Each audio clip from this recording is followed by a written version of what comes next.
Welcome back to the Hope 2020 live stream. And I'm hoping you're all caffeinated for this next one. We have Christopher Guest with us, who is from the Duke University Reporters Lab. For those of you not familiar with that, it is a research organization at Duke University that is focused on journalism and public policy. And he is here to talk to us today about how we and how hackers generally can help out the fact checkers. Over to you, Christopher.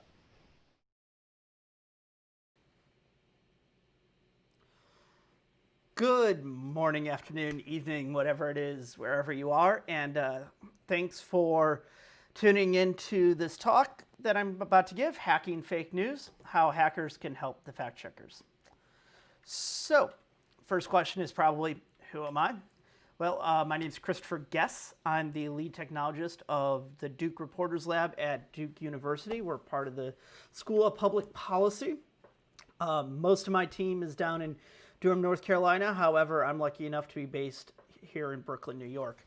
I'm really disappointed, actually. This conference, when it was in person, was actually close enough for me to bike over to, which is a real shame, but I'm sure we'll all get through it, and I'm really excited to be just talking to you all this evening. So, a bit of the background on me. I've been in the world of journalism for on and off about 10 years now.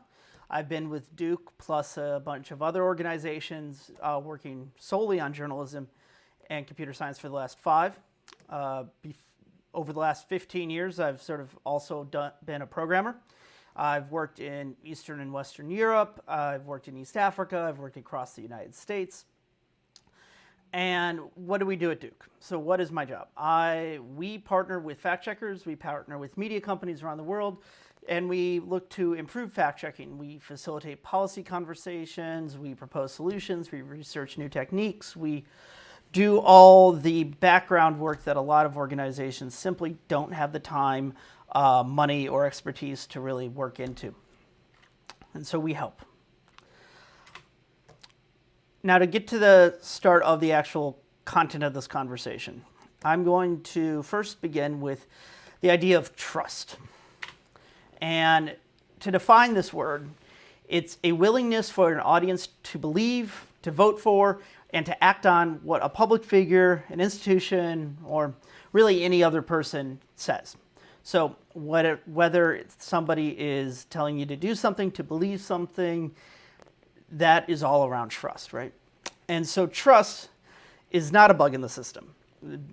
Forcing people being able to trust things is really, really important. It's what makes us human. It's what society is. It's a social contract between multiple parties, not two individuals only, but across everybody that they come in contact with and everything that it affects. Now, it may seem like if all trust is going away, but this isn't a new phenomenon. This has been forever, right? Fake news is not new. I could definitely give some examples about Thomas Jefferson and John Adams in the early 1800s that are honestly a little too bawdy even for this community in this conversation right now. They get pretty nasty even 200 years ago. And trust is still here. It might not be at the same level as it was when we were younger or when our parents were coming up, but it's definitely still here. It's just that it's over the last maybe 10 or 15 years gotten much more of a base level. There's less trust in experts. There's less trust in the governments. People tend to instead trust people that they already agree with. And that can lead to a lot of different phenomenons, including the ones that we've all heard of, such as filter bubbles. But there is still trust. We just need to figure out where it's coming from and what the reason behind it is. But to continue with the idea of sort of, setting the stage, I'm going to go over what the basics of fake news are. So first, I want to give a caveat, which is that us in the fact-checking world, we tend not to use the term fake news. It's a little too broad. It's sort of been co-opted by certain political groups and politicians in the US and in the UK and basically anywhere it's being translated as well, somebody is using it to further their own particular political agenda. And so we tend to use a couple different other phrases. The two big ones are being misinformation and disinformation. And they sound sort of similar at the beginning, but let me just go through the quick differences. The main one being that misinformation is not necessarily malicious, right? It's wrong info that spreader believes it to be true. So the person posting it, the person talking about it, they believe that what they're saying is actually accurate. That is not the case for disinformation, though. Disinformation is specifically to forward usually a political agenda or some other social change that they wish, but they do it through knowingly false information. Now, disinformation is often spread with the goal of it becoming misinformation, that if people repeat the claim enough that it'll be assumed to be true. And this is dangerous. But we do have to consider the differences when we're talking about who we're addressing, what are the remedies for what version of fake news that we're talking about.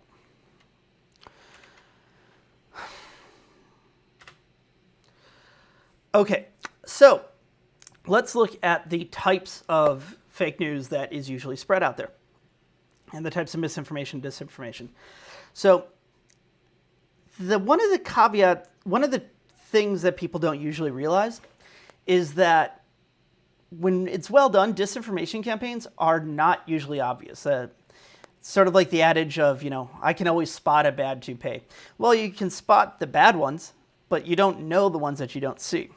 And this is true with disinformation and misinformation as well, including headlines. Everybody thinks, I can tell misinformation from a headline. And that's usually true, But the good disinformation campaigns don't do headlines like this. This is Taylor Swift saying we should remove the Statue of Liberty, and how can we have a monument to freedom that was built by slaves? Well, it wasn't really built by slaves as far as I'm personally aware. It was built by France and put together in New York Harbor,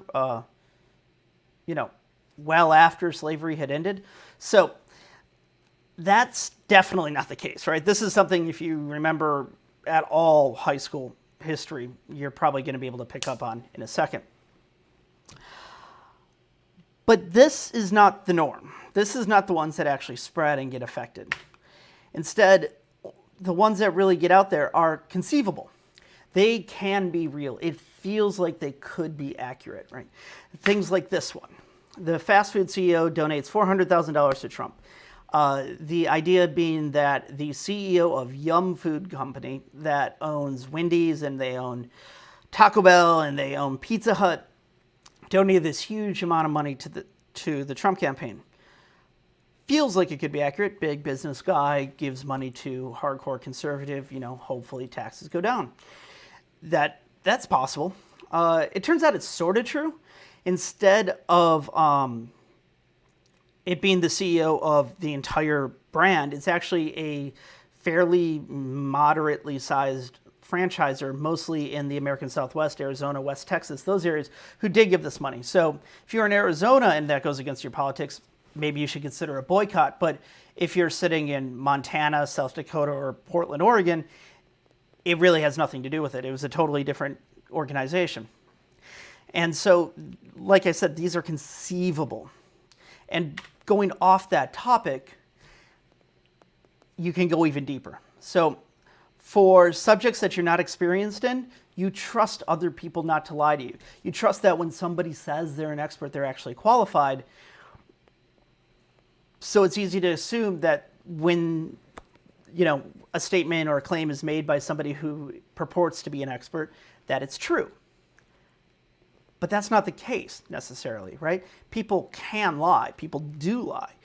But unless you do the research, unless you look up the biography of that person, at least on Wikipedia at a minimum, it's going to seem, perhaps, that they could be telling the truth. And it's really easy to share that information. I've personally fallen for this one before. Here's a great example. So Richard Ojeda, or Heda, I'm not exactly sure how to pronounce his last name, but he's a Democratic politician. And he wrote this statement. I'm loving watching these GOP senators and members of Congress saying the same old stuff concerning gun violence and listening to them get their asses handed to them by citizens that are tired of seeing 75 to 100 folks killed a month and over 200 wounded by senseless gun violence. Okay, well, the fact that that is a massive run-on sentence aside, this seems like something that could be true. This, if you're against gun violence, this feels like it could be accurate. This feels like something you should care about. And in fact, it's not accurate. PolitiFact rated this mostly false. And the reason is because it's actually too small. It turns out these numbers are more accurate to the daily attacks of gun violence than it is on a monthly basis. And if you're a conservative, you might take this and run with it. If you're a Democrat, you might take this and run with it. But it's still misaccurate, despite him purporting to be an expert on this. And the fourth way that this can often happen, and this is particularly malicious, is context. It can often be the wrong context. So the photo, the image, the quote could be entirely accurate. It's not photoshopped, it's not copied, but it's just represented wrong. And here is a great example of this. So if you read this, this woman, Allison, by the way, please, if you have Facebook, make your account private because this is very public, so that's why I'm showing it. This was published on PolitiFact's website. Anybody can get this, so I'm not particularly worried, but please make it public. Please make your Facebook accounts private, please. So here, Allison is purporting that these crates of rocks are dropped off by George Soros in LA as supplies for looters and rioters, right? Back in May when all the rioting and looting was coming out. So this was actually posted on June. I'm assuming that the photos were probably taken a day or two earlier. Putting aside the mildly implied anti-Semitism around George Soros being the one that's causing this, and the fact that staging riot supplies in broad daylight is pretty categorically insane, these photos are real. This is an actual photo. Nothing is doctored, nothing's cropped. However, the rest of everything that's being written is completely wrong. Instead of these being crates of rocks being dropped off for rioters in LA, it's actually a photo of barriers protecting a synagogue in Oakland, California, about 400 or 500 miles north of there, and really the exact opposite of the statement that she was making. And this isn't the only thing, right? So I'm sure you've seen about 10 years ago or so, you saw these people claiming that on September 11th, as the World Trade Center was being attacked, that Muslims were celebrated in New Jersey, and there was videos that it actually turned out, yes, they were Muslims, but they were actually celebrating a soccer game and a win in Germany about 10 years even earlier. And that spread like wildfire because it's hard to find the original source. These things are challenging, right? So that is, context is king in a lot of these situations. And then the fifth one is one that we all sort of assume happens all the time anyways, and that's just that it's just plain made up photos. This is a great one. This is one of my favorites. It's been making the rounds for at least a decade. It has at various times been New York during Hurricane Sandy, Houston during Hurricane Harvey, Puerto Rico during Hurricane Irene, and New York during Hurricane Irene. I've definitely seen it purported to be various cities in Southeast Asia during typhoon season. So Manila, during Haiyan, I think Myanmar, but don't quote me on that part. Anyways, the thing is that it's not even bad context. This is the actual source of part of the image, and the rest of it is just photoshopped in. Whoops. By the way, thank you for Snopes. Snopes figured this out in 2011. These are this same exact quote is still going around everywhere. I see it pretty much every hurricane season. Look out for it. You'll see it this year, I guarantee you. come, late August, early September. Okay, so given these subtleties, how does fact-checking actually work, right? What is the process to discover this system? Okay, well, let's go next. So what I'm going to do is I'm going to take you step by step through this process as the journalists do it. And hopefully you'll be able to get some insight into how the fact-checking side of this works, and perhaps how this could be hacked, how this can be modified, how this can be improved, how this can be automated. And feel free to come up with some ideas and bring it up during the Q&A. So what is fact-checking? Well, there's actually two types of fact-checking. So just to be clear, one is there's internal fact-checking. This type has been going around since the beginning of publishing itself.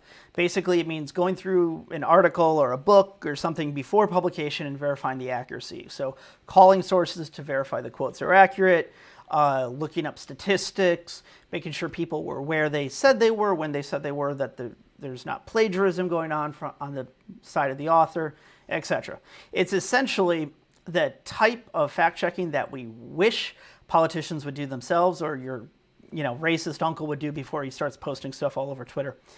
But the second version of this is what I call external fact-checking, which is holding politicians and public actors accountable to what they publish or speak themselves. It can also nowadays include verifying publicly spread media, so memes, posts on Facebook and everything, but the original version of this was purely based on politics. And this has been around since about 2007, when my boss at Duke, Bill Adair, created PolitiFact while he was a reporter at the Tampa Bay Times, and in response to the 2008 presidential campaign. They originally thought that they were only going to do it for the campaign. That changed. So what is this process? Well, first, fact checkers have to find the claims. This is actually sort of the easy part. They do it by watching TV, by reading transcripts, scraping Twitter. There's a program wherein Facebook will actually help surface claims that are being reported and literally pay the fact checkers to look into that. Side note, Facebook does not pay them based on what they determine. There's none of that, at least as far as I'm aware. And I am not part of that program, so I've taken no money from Facebook for that part of the program. They have donated a little bit of money to the Duke program, but they hold no influence over what we research or what we work on or anything like that. Just full disclosure there.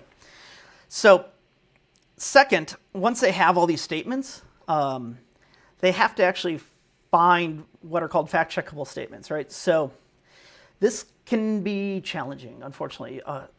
For instance, someone's opinion, say the EU is responsible for the immigration issues in Britain, is not really fact-checkable. That claim is vague and it's far too open for interpretation. Nobody really knows what the politician is exactly saying in that situation.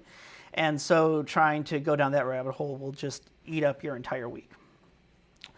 Instead, facts, figures, historical claims, these are the sorts of things that fact checkers look for as they're trying to find statements that can actually be reported on.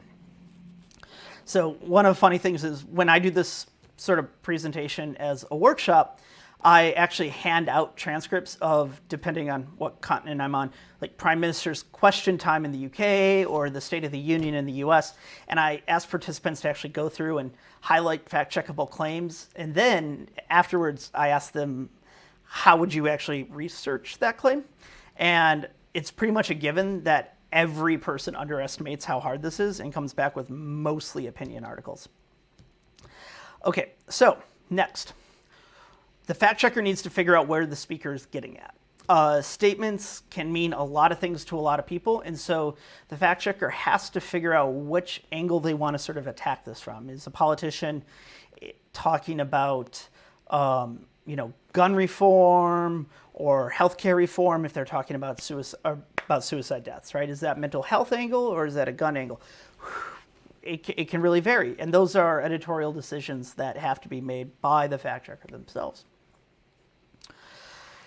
And then once we have these statements, we know what we're going to be looking at. this is where we get into just plain journalism. This is where reporting starts to really happen. Usually it starts with the reporter just calling the speaker of the claim and asking what their sources for that claim were. So, if somebody stands up in Congress or Parliament and makes a statement about the, percentage of solar production in the next year, they'll usually just call the politician's office, talk to a staffer, and be like, "Hi, do you know where your boss got that information from?" And you'd be surprised how often that actually works. Like a lot of the time, that's usually like where it can stop. And, in about an hour, you can pound out a fact check. But, some people like to just make stuff up. In the case of the previous claims that we were looking at, if something was fabricated or something was just taken completely out of context, they might not be so willing to really answer your questions. In which case, it's time to go deeper. That can include, interviewing subject matter experts. You can start getting even deeper and finding the statistics yourself, scouring court records if it's about, so-and-so got arrested, public statements that people have made before. Is this something that has been claimed by the same person in different forms? Is it about something somebody else claimed? Well, then you got to go and you got to look at what area were they talking about? What area of subject? When was this made? Was this on the record? Was this off the record? You just have to sort of churn through all of your sources. Okay, and once that's all done, once you've got through the whole process, you have to come up with a conclusion. Now, these can be positive or negative. Some organizations like to use ratings. So if you're, for instance, PolitiFact or the Washington Post, you'll use the pants on fire rating or the truthometer as Bill coined it. Or if you're the Washington Post, you'll use Pinocchio's or Geppetto's checkmark. If you're organizations such as, again, to go back to the UK, Full Fact in the UK or factcheck.org in the US, instead of rating something directly on a scale, it'll often be more of an analysis, going through step by step and point by point, refuting or accepting what was being said or discussing the sort of vagaries around it. And both of them are acceptable. Each organization has their own sort of editorial policy on this, but it is a long process, and it's usually a long debate among the different editors to decide exactly where does it fall on the line.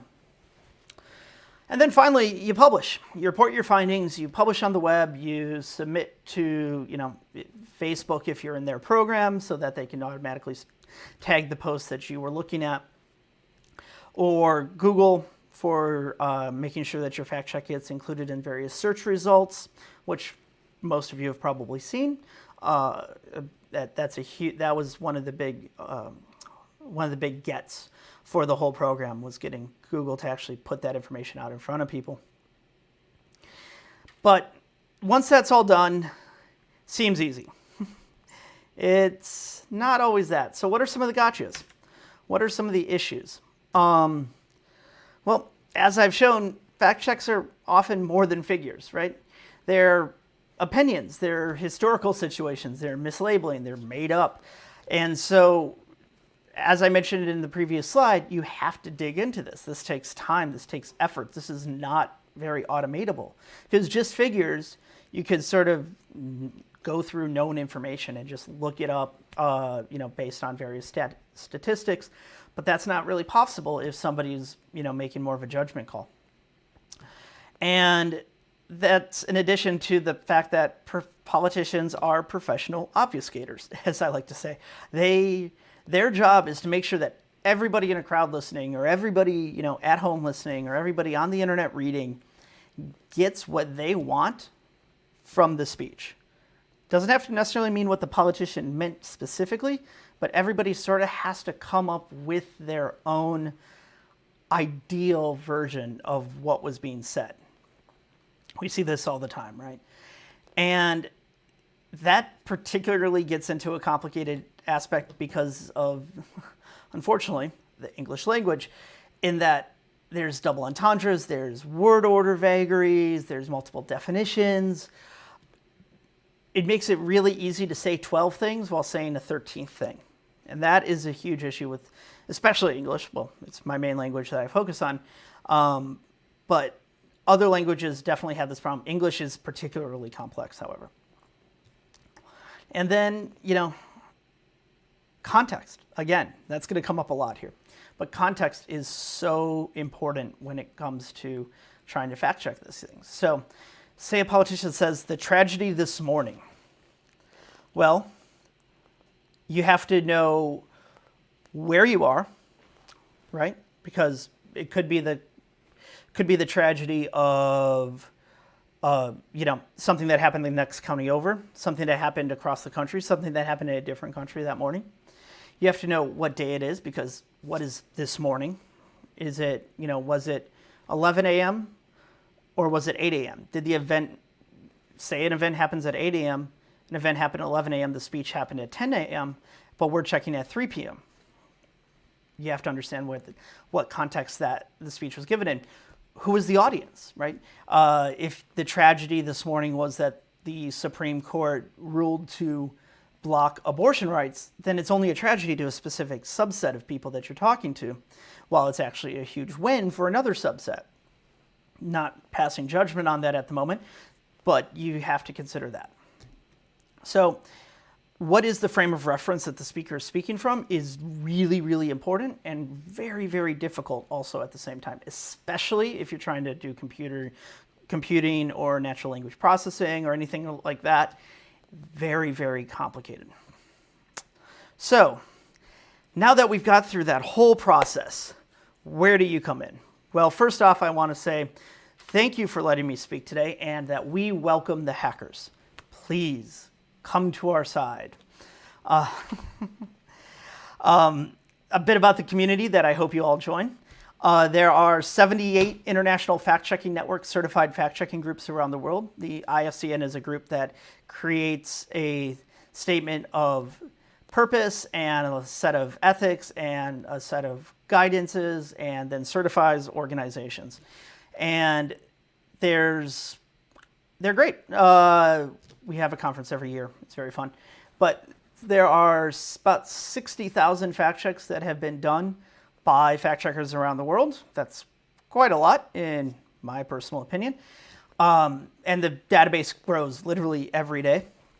Just this year, in the database that I personally run for our partners at the Washington Post, PolitiFact, and factcheck.org, there's been 2,749 as of the time of recording this conversation. And so by the time that you all are watching it, will definitely probably be over 2,800. And that's, again, just this year. That's not even talking about the years past. That's just in the last 6 months. So why we need you is that most, and really pretty much almost all of the fact-checking organizations out there in the world, they don't have tech teams. They don't have coders or programmers. At most, they have, maybe somebody that helps set up the website and runs the WordPress. But in general, they have no technical support. This is all done manually, all done by hand, and it's a lot of work. So, just the percentage of social media reports that are checked are vanishingly small that are reported. I can't give exact numbers from Facebook, but just know that it's closer to single digits than it is to double digits on the number of reports versus the number of things that can actually be checked by our fact checkers. So, misinformation is malware. This is my theory. In that it is something that the system was not designed to prevent. And like the internet, much of society is dependent on the idea of trust that I was describing earlier. And misinformation exploits that trust. It takes over, it seeps in, and then it spreads. I've said it before that there are more similarities with how a Windows exploit travels across the internet and how it digs its way into a system and how it recreates itself than there's more similarities with that and misinformation than there really are differences when you look at it from more of a conceptual level. And so from there, given that, let's assume that misinformation is a form of malware, how do we harden that system?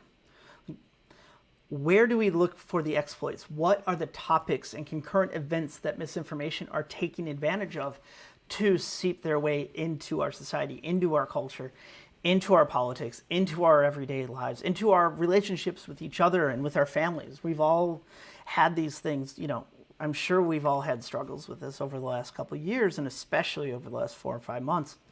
So what can we do as people who think logically, who think systemically about this? Are there patterns of who starts misinformation, who shares misinformation, what causes people to share information? Is there some sort of fingerprint we can develop to ID this misinformation malware as it spreads around the internet and through society? Because it's pretty much all spread digitally these days, especially during lockdown times when seeing another person in person is not really an option. So what can we do to identify this information? At that point, it's what I call social engineering at scale. We all know about social engineering. We all grew up with stories of Kevin Mitnick. But what can we do to take this and operate it at scale? So what do citizens, what do social media organizations, what do reporters, what do news organizations, what do we do to convince people not to spread this misinformation in the first place? It's sexy to spread misinformation. It gives you power. It makes it seem like you know something, which, is very important for a lot of people, especially days like today, where there's not a lot of self-governance over what you can do on a day-to-day basis. We're all stuck inside. We can't really move. So spreading this information, acting like you know something more than others, this is psychologically very important. So what can we, as people who believe in truth, believe in validity, what can we do to help this? If we can't stop it, what can we do to maybe somehow put the genie back in the bottle just a little bit, right? Can we tamper it down? Can we stuff it away? Can we at least, know where it's going to go next? And can we teach people to look into this more? Can we teach them to be better consumers? Can we do this at scale? Can we do this at a scale that is not a generational scale? We need to increase education in the schools. That's awesome. And yes, we do. But that's going to take 20 years. So what can we do in the next 2 years? What can we do in the next 4 years? What can we do in the next 10 years instead to help prevent the spread of misinformation and this infection from going further? And at that point, what can we as hackers, do to address the ethical issues of this? This is something I'm sure all of you have already thought it in your head. Like this, how do we balance the suppression of fake news with freedom of speech, right? Is not saying, that bag of rocks was put there, is that not technically freedom of speech? If we stop that, is it technically censorship? At what cost should this information be free is a question I would pose to that. Do we apply Western Silicon Valley, more or less, rules to the world of this misinformation? And even then, if we're going to talk about that, do we apply German ideas of free speech or US versions of ideas of free speech? Because if you take a photo of a Nazi rally and you spread it around saying that this is, these are good people or these are bad people, doesn't matter. In Germany, that's often illegal. In the US, of course, it's very much protected speech. So which ones do we implement? Do we remove that completely? Do we mark it as false? Do we, just put an overlay like Facebook tends to do? Or do we delete it from the internet as German law sometimes requires you to do? For that matter, who are you, me, or any of us to actually determine this validity? Who deputized us? Who watches the Watchmen, I guess is probably the cliche way of putting that. But it's true. the way that most fact checkers and most researchers like myself tend to mitigate that is by making our process very open. We sort of take many of the ideas of the open source community and make it available and open, and all of our donors are listed, etc. But do we have to? Is there a better way to do it? Is there more that we could do? In some places that can often be very, very dangerous. If you're in countries with a lot of political suppression, saying exactly where you get your funding from can leave you in jail. Taking money from George Soros in parts of Eastern Europe or Russia can literally get you killed. But we still have to trust them. So how much do we force? I think these are very, very, very important questions. And when something does go wrong, when something is missed, who gets the blame? Is it, the fact checker for not getting their facts right, or for missing it completely? Where do we go with this? And these are questions that I think hackers have been thinking about for most, ever since sort of our field of interest was created back in the 40s and 50s. And so having that consciousness and having those discussions and having the viewpoints of this community in that is going to be really, really important, especially as we go towards more technical solutions. And that being said, what can you do else? Okay. So what can you do? Well, this is sort of a laundry list for me, but it's a few places to start, and there's way more than this slide gives us. But number one, design algorithms to track claims from origin to mass acceptance. This can be used to figure out who's benefiting from the spread of a specific falsehood, who has what to gain, and how can we hedge it all off at the pass, right? Next is claims are repeated. They're repeated often. Is it possible to compare them to something that's already been checked? This is my specific field of research at the moment, is trying to take a claim that somebody is saying off the TV or in a speech or in a newspaper or on a website and look through our own database and see if somebody else has made the same claim. The hard part is it's usually different wording, it's different phraseology.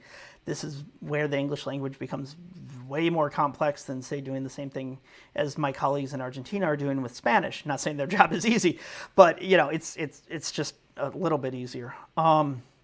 So perhaps we can automate the tagging of claims as misinformed. Maybe we can even stop it in its track that way. If something comes up that's already been stated in a different phrase, we can put that tag on it right away.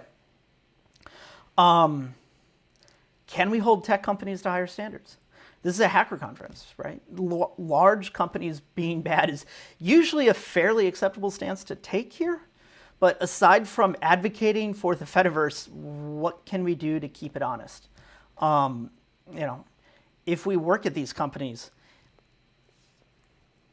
and if we're in meetings about misinformation, can we make sure that the threat of misinformation or how it's spread is addressed when discussing product, when discussing policy, if you work at one of the large companies, right? Are you complicit in the spread of some of this? Do you, sort of ignore it? Do you sort of brush it off because it's not a priority for your manager? Can you insist on making it more important? Can you insist on making this more of a priority than just making sure that you hit the time deadlines for the next Q2 release? And can we come up with novel ways to examine these social ideas from a technical point of view?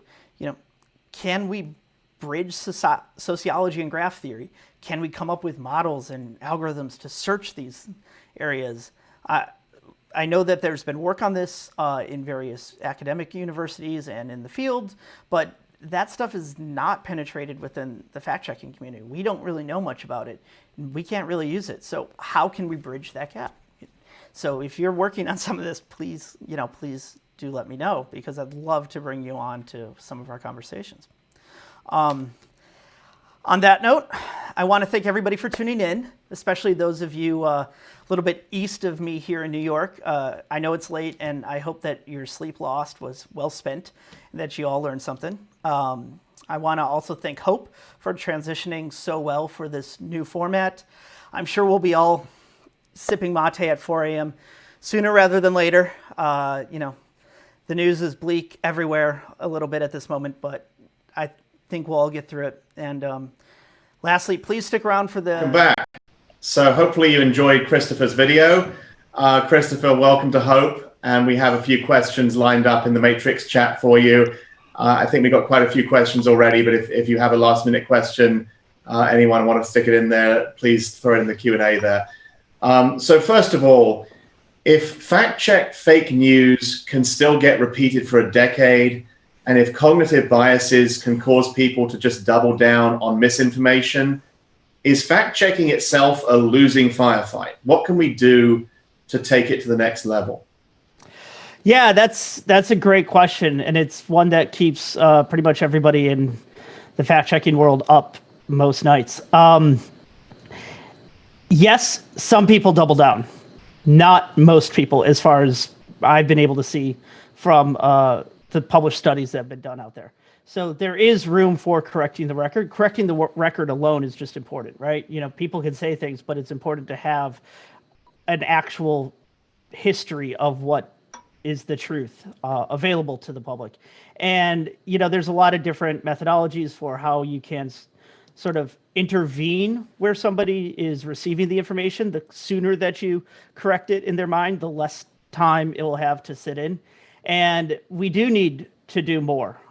We need to work on that intervention, work on getting information corrected sooner, quicker, more immediately in front of people and on their TVs and such before it does have a chance to sort of set in and those cognitive biases have a chance to grow. Thank you. How can consumers train themselves to detect misinformation themselves? Oh, great question. Great question. The answer is, and I think it's one that this crowd will appreciate, question everything. You know, basically, there's an old newspaper adage that if your mother tells you that she loves you, check it out. And it's something that we sort of need to get around to in the world too. You know, don't believe that retweet just because it's somebody famous, right? Again, this crowd is probably not who we're speaking to, but perhaps, you know, some of our more elderly family members, for instance. Make sure that you don't personally spread information. Check it out and make sure that you have the facts yourself before you spread something. I've been guilty of spreading stuff that I, you know, got lazy and didn't check, and it was proven wrong later. It happens to everybody, but if you can stay a bit on top of it, you know, just do a quick little search and see if any other places are reporting on it, that sort of thing. You're going to go a lot further. Thank you. We had a couple of questions along the lines of quis custodi et ipsos custodes, and the one that I think was more interesting went on to ask, what if the fact checker groups conclude something different between themselves? How do you address that? Do you address that? And can that be used as false confirmation by certain interest groups? Oh, yeah. Another great question. One that I actually don't think I've gotten before, but something that we've thought about. So, you know, the fact checkers themselves are independent entities, right? So they can come to different conclusions and they can write their stories. And if you read them, they'll step you through point by point how they got to those. And so you can, you know, you can go in and look for yourself and see which methodology you prefer. You know, maybe it's something in the middle that actually works better. The fact checkers, in my experience, tend to come to pretty similar conclusions. Like maybe they'll say like false or mostly false. But in general, tend to be pretty even keel on that. But when it happens, you know, we don't, you know, it's not like the Washington Post calls up PolitiFact and it's like, why did you do that? No, nothing like that happens, right? We just sort of move on with it. And I'm sorry, I forgot the last part of the question real quickly. Yeah, I think they were saying that maybe if that occurs, it can also end up being used as false confirmation. Sure. So, yeah, that's true. Unfortunately, you know, with a free press and free speech in the U.S. and most other countries that I'm sure everyone on here listening to from hails from, you know, that's just the thing. If you publish something, people can twist your words. You can potentially sue for libel, but there's really nothing you could do. What are Fediverse's implications for you in how it is used and or how you use it? So the Fediverse. I am pretty sure that I am one of maybe 3 people in the entire community in the world that's even heard the word Fediverse. I'm on Mastodon. I'm at CGuess. In general, we haven't touched it.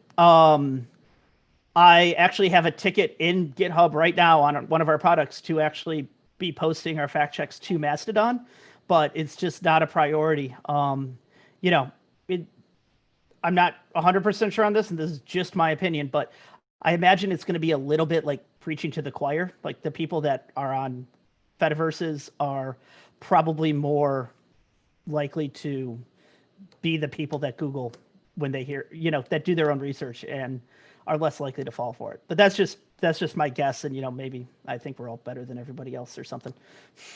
Fair enough. So I'm going to ask you this one. What if the other side is a legitimately different opinion and not fake news? Yeah. Good question. In those cases, fact checkers tend to not fact check that. One of the initial sort of selection criteria that fact checkers go through, as I mentioned in the talk, is sort of weeding out things that are fact checkable, things that deal with truth and numbers or events or what have you, and not opinion based. If it's opinion based, we tend to just let that go and not address it. So is hydroxychloroquine working fake news? I think there's probably a comma that needs to be in there somewhere because of this could have 2 different definitions. Another problem with fact checking, by the way. I don't know. According to the FDA, yes, I believe, because they pulled their emergency. At least last I saw, they pulled their emergency authorization to use it on COVID. But that's just me reading the New York Times. I'm sure one of our fact checkers has worked on it. And I think that kind of plays back to the last question. That was a question that was posted on the Matrix chat, but I think it plays back to the last question in as much as when we're looking at the news, how do we distinguish between what is fact checking and what is opinion? I was tempted to say what is fact checking and what is journalism, but I suspect you would consider them, one to be a subset of the other. Correct. Yeah, I would. So how do you do that? Well, they can look somewhat similar. If you're in a newspaper, hopefully the opinions are in the opinion section, signed by the editorial board or a member of it in, legitimate news organizations. But other than that, on other places, look for sources, look for the reasoning on how they came to that.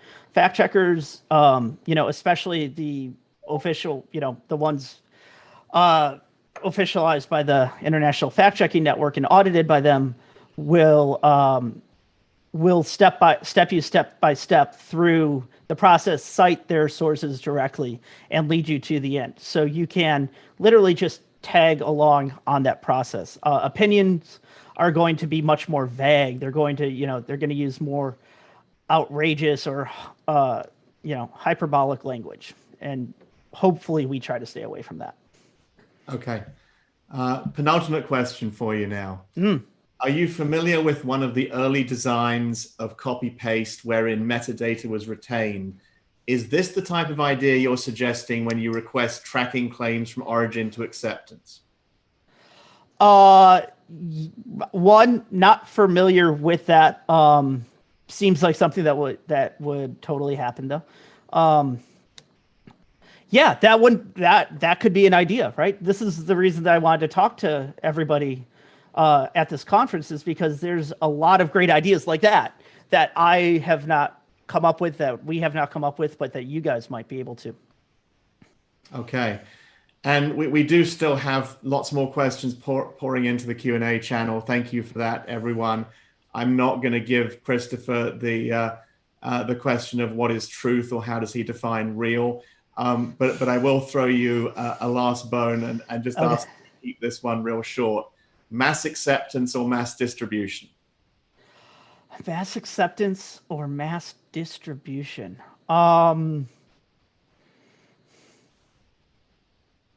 That is a good one, and one I'm going to bring up at the bar at our next conference, because this is going to be tricky to everyone. I would say mass,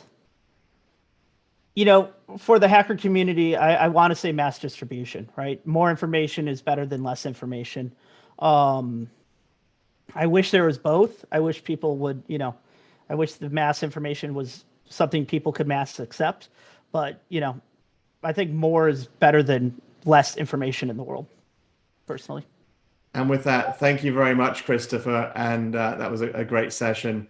And we hope everyone else will hang around through the break for our next talk. Thank you very much.